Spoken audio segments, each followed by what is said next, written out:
inta la xaqiijiyay ilaa 10 ruux oo shacab u badan ayaa ku dhintay tiro intaas ka badanna way ku dhaawacmeen kadib markii gaari walxaha qarax laga soo buuxiyay lagu dhuftay albaabka hore taliska guud ee ciidanka asluubta ee kilomitir 7 ee magaalada Muqdisho.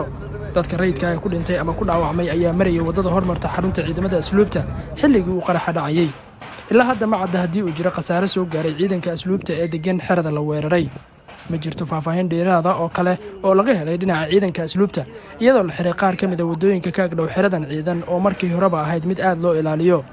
afayeenka ciidanka asluubta Soomaaliyeed gaashaanle sare Cabdiqani Maxamed Qalaf oo la hadlay warbaahinta dawladda ayaa sheegay in qaraxan uu geystay khasaare isugu jira dhimasho iyo dhaawac. ma sheegin haddii ay jiraan waxyeello soo gaartay dhinaca ciidamada. dhinaca shabaabna durba waxay sheegteen mas'uuliyadda weerarkan iyagoo xusay inay dileen ku dhawaad 7 askari ayna ku dhaawaceen 13 kale. waxay kaloo xuseen in xilligii weerarkan uu dhacayay ay ciidamadu ku jireen xerada islamarkaana ay faylsanaayeen taasoo ay sheegeen inay khasaaraha sii kordhisay. wadadan oo muhiim u ah isku socodka dadka iyo gaadiidka Muqdisho iyo magaalada Afgooye ayaa xirnayd muddooyinkii ugu dambeeyay iyadoo uu ku socday dib u dayactir. waxa kaliya ee isticmaalayay ayaana ahaa gaadiidka dawladda iyo mootooyinka loo yaqaano laba lugaaleyda. saraakiisha ciidamada asluubta Soomaaliya ayaa la filayaa in saacadaha soo socda ay ka warbixiyaan khasaaraha dhabta ah ee ka soo gaaray weerarkan. Yuusuf Cabdishire, wararka RTN, Muqdisho.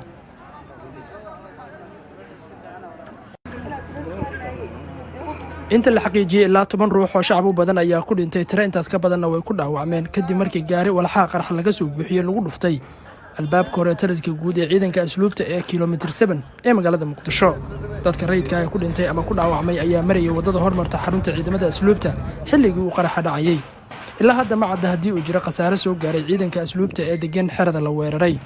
ma jirto faahfaahin dheeraad ah oo kale oo laga helay dhinaca ciidanka asluubta iyadoo la xiray qaar ka mid ah wadooyinka ka agdhow xeradan ciidan oo markii horeba ahayd mid aad loo ilaaliyo. afayeenka ciidanka asluubta Soomaaliyeed gaashaanle sare Cabdiqani Maxamed Qalaf oo la hadlay warbaahinta dawladda ayaa sheegay in qaraxan uu geystay khasaare isugu jira dhimasho iyo dhaawac. ma sheegin haddii ay jiraan waxyeello soo gaartay dhinaca ciidamada. dhinaca shabaabna durba waxay sheegteen mas'uuliyadda weerarkan iyagoo xusay inay dileen ku dhawaad 7 askari ayna ku dhaawaceen 13 kale. waxay kaloo xuseen in xilligii weerarkan uu dhacayay ay ciidamadu ku jireen xerada islamarkaana ay faylsanaayeen taasoo ay sheegeen inay khasaaraha sii kordhisay. wadadan oo muhiim u ah isku socodka dadka iyo gaadiidka Muqdisho iyo magaalada Afgooye ayaa xirnayd muddooyinkii ugu dambeeyay iyadoo uu ku socday dib u dayactir.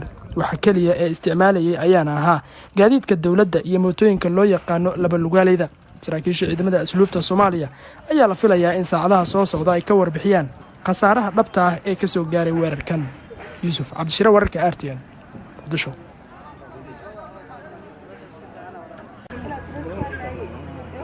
inta la xaqiijiyay ilaa 10 ruux oo shacab u badan ayaa ku dhintay tiro intaas ka badanna way ku dhaawacmeen kadib markii gaari walxaha qarax laga soo buuxiyay lagu dhuftay albaabka hore taliska guud ee ciidanka asluubta ee kilomitir 7 ee magaalada Muqdisho. dadka rayidka ah ku dhintay ama ku dhaawacmay ayaa marayay wadada hormarta xarunta ciidamada asluubta xilligii uu qaraxa dhacayay. ilaa hadda ma cadda haddii uu jiro khasaare soo gaaray ciidanka asluubta ee degan xerada la weeraray. ma jirto faahfaahin dheeraad ah oo kale oo laga helay dhinaca ciidanka asluubta iyadoo la xiray qaar ka mid ah wadooyinka ka agdhow xeradan ciidan oo markii horeba ahayd mid aad loo ilaaliyo. afayeenka ciidanka asluubta Soomaaliyeed gaashaanle sare Cabdiqani Maxamed Qalaf oo la hadlay warbaahinta dawladda ayaa sheegay in qaraxan uu geystay khasaare isugu jira dhimasho iyo dhaawac. ma sheegin haddii ay jiraan waxyeello soo gaartay dhinaca ciidamada. dhinaca shabaabna durba waxay sheegteen mas'uuliyadda weerarkan iyagoo xusay inay dileen ku dhawaad 7 askari ayna ku dhaawaceen 13 kale. waxay kaloo xuseen in xilligii weerarkan uu dhacayay ay ciidamadu ku jireen xerada islamarkaana ay faylsanaayeen taasoo ay sheegeen inay khasaaraha sii kordhisay. wadadan oo muhiim u ah isku socodka dadka iyo gaadiidka Muqdisho iyo magaalada Afgooye ayaa xirnayd muddooyinkii ugu dambeeyay iyadoo uu ku socday dib u dayactir. waxa kaliya ee isticmaalayay ayaana ahaa gaadiidka dawladda iyo mootooyinka loo yaqaano laba lugaaleyda. saraakiisha ciidamada asluubta Soomaaliya ayaa la filayaa in saacadaha soo socda ay ka warbixiyaan khasaaraha dhabta ah ee ka soo gaaray weerarkan. Yuusuf Cabdishire, wararka RTN, Muqdisho.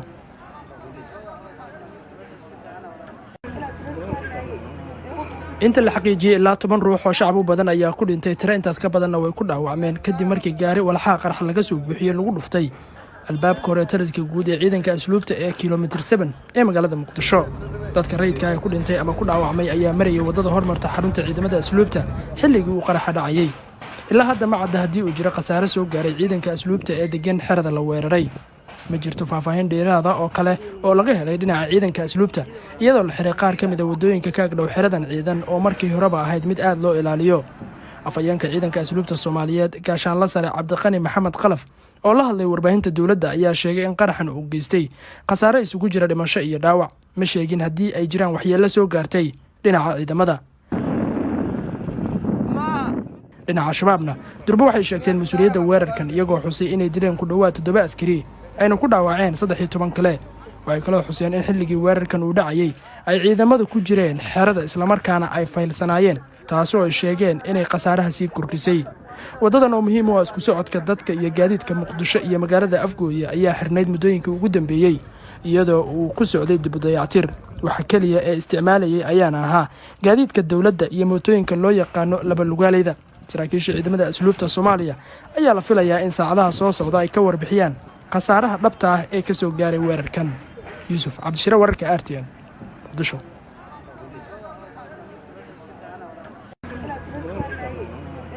inta la xaqiijiyay ilaa 10 ruux oo shacab u badan ayaa ku dhintay, tiro intaas ka badanna way ku dhaawacmeen kadib markii gaari walxaha qarx laga soo buuxiyey lagu dhuftay albaabka hore taliska guud ee ciidanka asluubta ee kilomitir 7 ee magaalada Muqdisho. dadka rayidka ah ku dhintay ama ku dhaawacmay ayaa marayay waddada hormarta xarunta ciidamada asluubta xilligii uu qaraxa dhacayay. ilaa hadda ma cadda haddii uu jiro khasaare soo gaaray ciidanka asluubta ee degan xerada la weeraray. ma jirto faahfaahin dheeraada oo kale oo laga helay dhinaca ciidanka asluubta iyadoo la xiray qaar ka mid a waddooyinka ka agdhow xeradan ciidan oo markii horeba ahayd mid aad loo ilaaliyo. afhayeenka ciidanka asluubta Soomaaliyeed gaashaanle sare Cabdiqani Maxamed Qalaf oo la hadlay warbaahinta dowladda ayaa sheegay in qaraxan uu geystay khasaare isugu jira dhimasho iyo dhaawac. ma sheegin haddii ay jiraan waxyeello soo gaartay dhinaca ciidamada. dhinaca shabaabna durba waxay sheegteen mas'uuliyadda weerarkan iyagoo xusay inay dileen ku dhowaad 7 askari ayna ku dhaawaceen 13 kale. waxay kaloo xuseen in xilligii weerarkan uu dhacayay ay ciidamadu ku jireen xerada islamarkaana ay faylsanaayeen, taasoo ay sheegeen inay khasaaraha sii kordhisay. waddadan oo muhiim u ah isku socodka dadka iyo gaadiidka Muqdisho iyo magaalada Afgooye ayaa xirnayd muddooyinkii ugu dambeeyey iyadoo uu ku socday dib u dayactir. waxa kaliya ee isticmaalayay ayaana ahaa gaadiidka dowladda iyo mootooyinka loo yaqaano laba lugaaleyda. saraakiisha ciidamada asluubta Soomaaliya ayaa la filayaa in saacadaha soo socda ay ka warbixiyaan khasaaraha dhabta ah ee ka soo gaaray weerarkan. Yuusuf Cabdishire, wararka RTN, Muqdisho.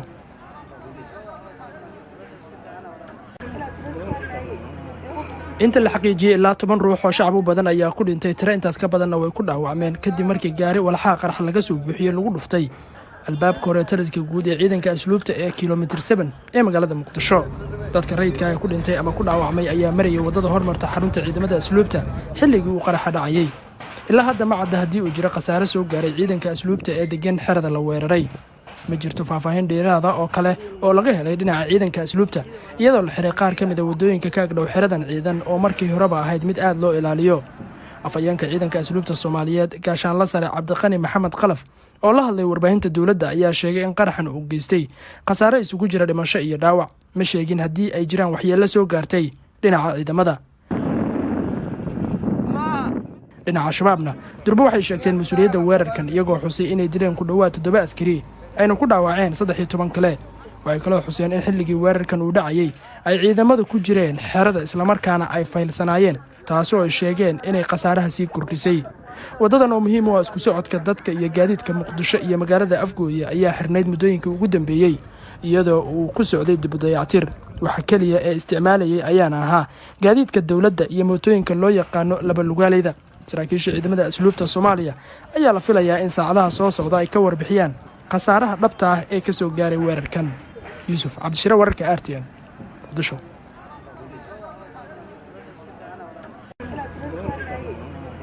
inta la xaqiijiyay ilaa 10 ruux oo shacab u badan ayaa ku dhintay, tiro intaas ka badanna way ku dhaawacmeen kadib markii gaari walxaha qarx laga soo buuxiyey lagu dhuftay albaabka hore taliska guud ee ciidanka asluubta ee kilomitir 7 ee magaalada Muqdisho. dadka rayidka ah ku dhintay ama ku dhaawacmay ayaa marayay waddada hormarta xarunta ciidamada asluubta xilligii uu qaraxa dhacayay. ilaa hadda ma cadda haddii uu jiro khasaare soo gaaray ciidanka asluubta ee degan xerada la weeraray. ma jirto faahfaahin dheeraada oo kale oo laga helay dhinaca ciidanka asluubta iyadoo la xiray qaar ka mid a waddooyinka ka agdhow xeradan ciidan oo markii horeba ahayd mid aad loo ilaaliyo. afhayeenka ciidanka asluubta Soomaaliyeed gaashaanle sare Cabdiqani Maxamed Qalaf oo la hadlay warbaahinta dowladda ayaa sheegay in qaraxan uu geystay khasaare isugu jira dhimasho iyo dhaawac ma sheegin haddii ay jiraan waxyeello soo gaartay dhinaca ciidamada. dhinaca shabaabna durba waxay sheegteen mas'uuliyadda weerarkan iyagoo xusay inay dileen ku dhawaad 7 askari ayna ku dhaawaceen 13 kale. waxay kaloo xuseen in xilligii weerarkan uu dhacayay ay ciidamadu ku jireen xerada islamarkaana ay faylsanaayeen taasoo ay sheegeen inay khasaaraha sii kordhisay. wadadan oo muhiim u ah isku socodka dadka iyo gaadiidka Muqdisho iyo magaalada Afgooye ayaa xirnayd muddooyinkii ugu dambeeyay iyadoo uu ku socday dib u dayactir. waxa kaliya ee isticmaalayay ayaana ahaa gaadiidka dowladda iyo mootooyinka loo yaqaano laba lugaaleyda. saraakiisha ciidamada asluubta Soomaaliya ayaa la filayaa in saacadaha soo socda ay ka warbixiyaan khasaaraha dhabta ah ee ka soo gaaray weerarkan. Yuusuf Cabdishire, wararka RTN, Muqdisho.